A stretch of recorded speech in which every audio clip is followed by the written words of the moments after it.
I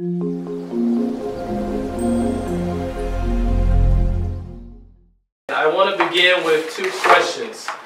Why did you become a teacher? And why do you keep teaching from year to year? These queries sent to the offices of our heart, investigations into the spirit, they're so important to ask, okay?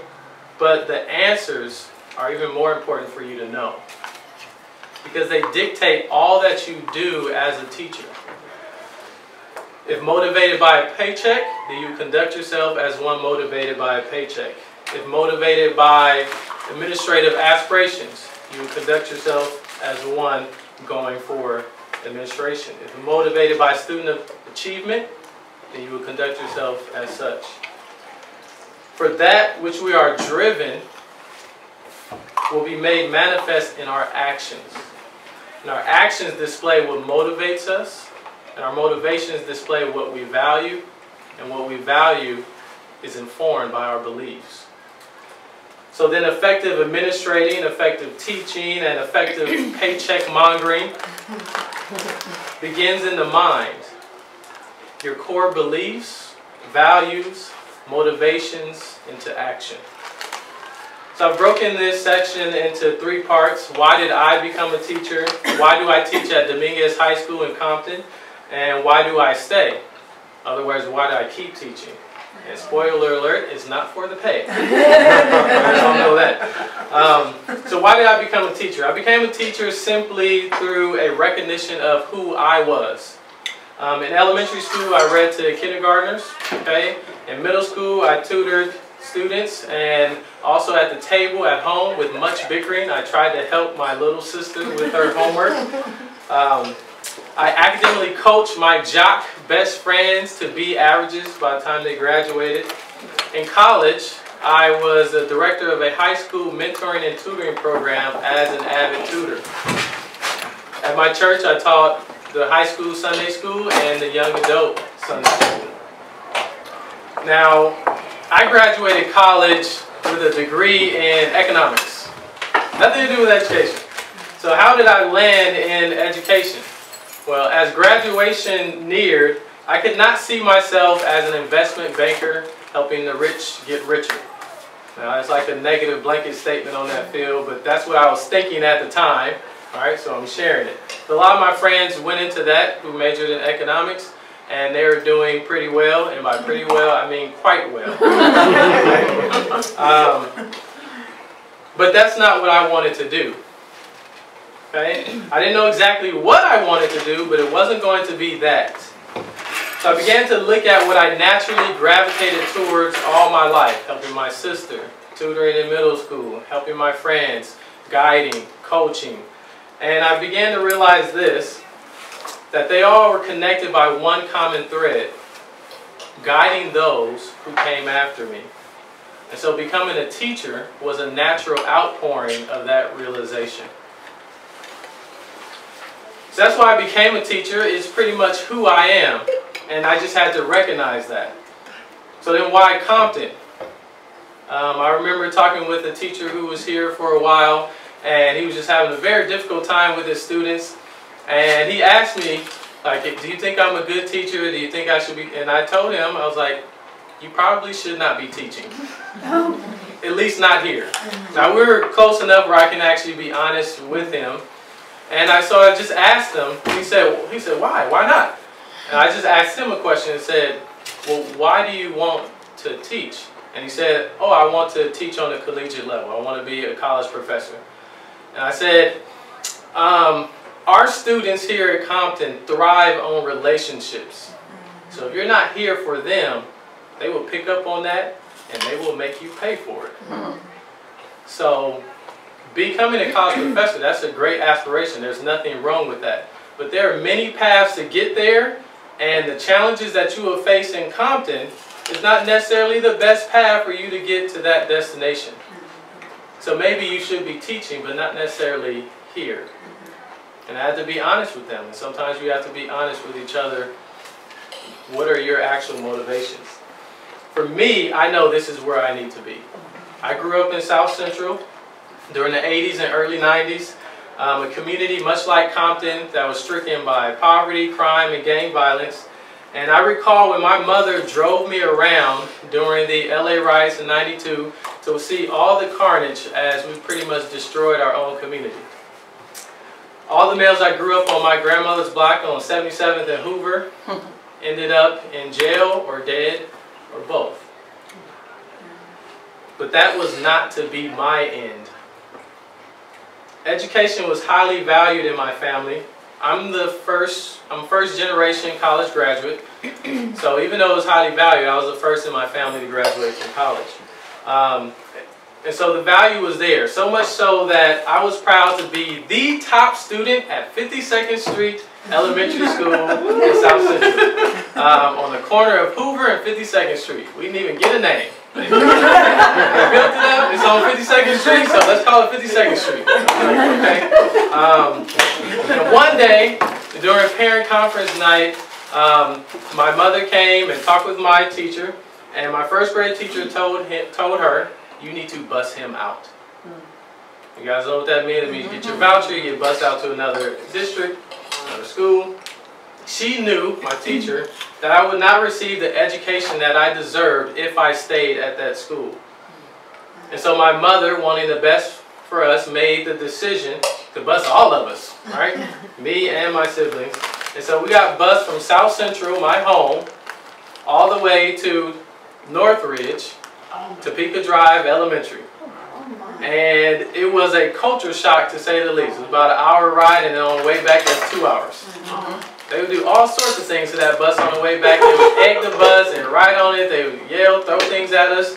I have no idea why. But that was my journey. Wake up early, get on the bus, drive an hour back, and then drive a couple hours back home. And it was a culture shock.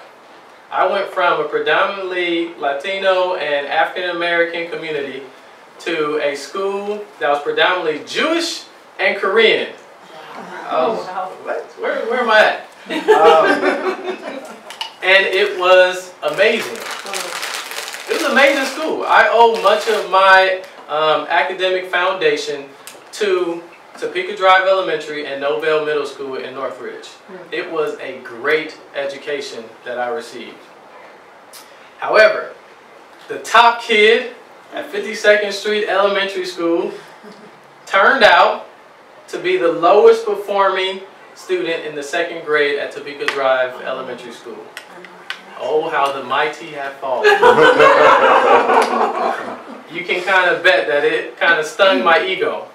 I went from here down to there. My teacher was right. I did not get the same education at 52nd Street in South Central as I did at Topeka and Northridge. I went from knowing it all to knowing nothing. It wasn't the same. But eventually I caught up and I rose to the ranks of top student yet again, and rose to the top of my class in my new environment. Adaptation. We adapt. Rising to the occasion and all that. But what about the folks who didn't go? Alright, I was a kid. By the time we went to Riverside, okay, we moved to Riverside, I ended up being valedictorian of my class. Got accepted to Stanford University. And the top scholars in Riverside County, I was the only black male face in that whole entire newspaper. I still have it in my classroom. I was the little black boy from South Central who could. But why did I have to leave my community to get there? Why did I have to leave my home? And then what about all of those kids who stayed? All of those lives who stayed? What was to become of them? And those questions stayed with me all throughout college. So then when I became a teacher, I knew that I needed to become an educator who provided a great education. Not good, but great. A great education for a community that was like mine growing up. Compton was like my home. And so I teach in Compton at Dominguez to be there for those who stayed. So I know this is where I need to be. But what keeps me here, right? Is it the pay? No. Right? You know the answer to that. Is it the level of respect I receive? You know the answer. Is it because it's so easy to teach in Compton? And you definitely know the answer to that. Compton is a place where you will see things that you have never seen before in education. So then why do I stay? Simply put, for me, I stay because God put me here. I'm here to serve, not to be served. Teaching, whether you realize it or not, is a profession of service. We're here for others. It's not always easy, I'm not going to lie.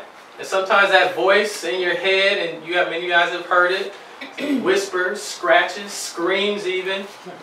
It's time to do something else. It's time for a change. Like I said, Compton is its own separate beast, and it comes with a lot of challenges. And it can be discouraging even. You spend countless hours on that lesson, right? That you're just so excited to share with your students. You slept maybe an hour or two, right? Not consecutive, but if you add it all up, you got it in. And you march into the classroom full of excitement because you know that they're just going to love everything that you have laid out before them. And it falls flat. The kid puts their head down, Sally argues with Samantha, everyone wants to go to the restroom, right? Seemingly disinterested in all the treasures that you have just laid before their eyes. And you think like, do you not see what I have brought you? Do you not know the many hours that I have labored for you? All the love that I have bestowed upon you. But it's not about I. It's about them. And so I press on. I stay the course. I think of all the love that God has shown me, and yet I still do not appreciate Him the same way that I ought to. Yet He still loves me and makes it about me. If He who has every right to discard me chooses not to and loves me anyway, then I ought to do the same for those whom He has given to me. Whether they appreciate it or not, it's unconditional. You love them anyway. And so we must have that sobering recognition that we're called to do, and what we're called to do is much greater than ourselves. Thus, that requires a strength that is greater than what we can muster on our own. So for me, prayer is essential to my work, lest my labor be in vain. My why is intrinsically tied to Him who empowers me. In other words, He put me here, and so He will give me the strength to carry out all that I need to accomplish here. Now I'm here for a reason. You're here for a reason. And though I've had offers, tempting offers, to go somewhere else, I stay because this is where God wants me. And this is where I'm most needed. So answer these riddles 3. Why did you become a teacher? Why do you teach at Dominguez in Compton, California? And why do you keep teaching? In fact, there's a 4th. Why teach at all? Why teach? Because there's no other profession on this planet that could have given me the experiences that I have had and had the privilege to encounter as an educator.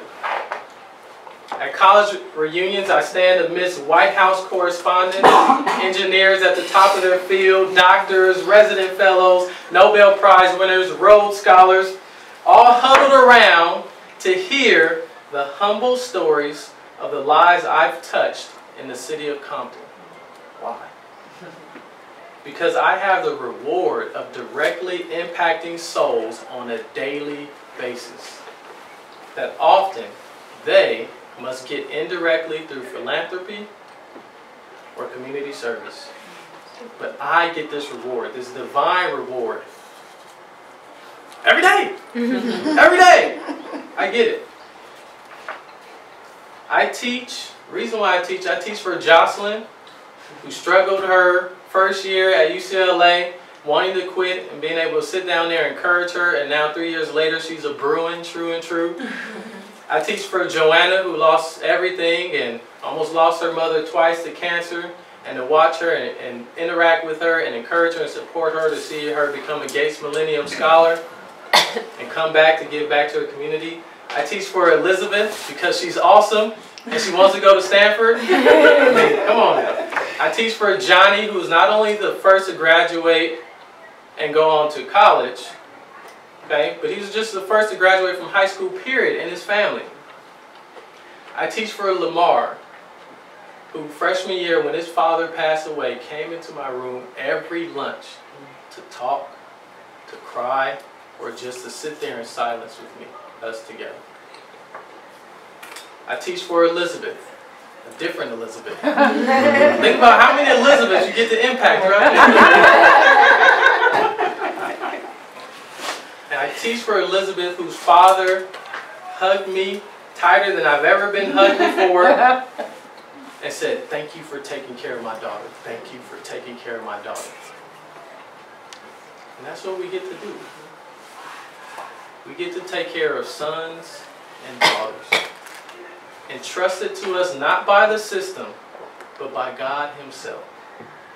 God brought them to me, brought them to you. And so I serve.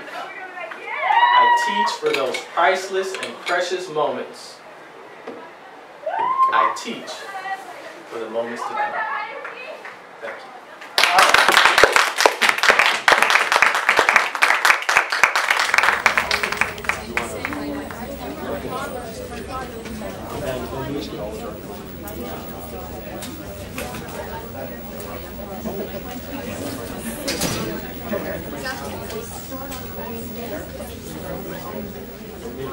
you.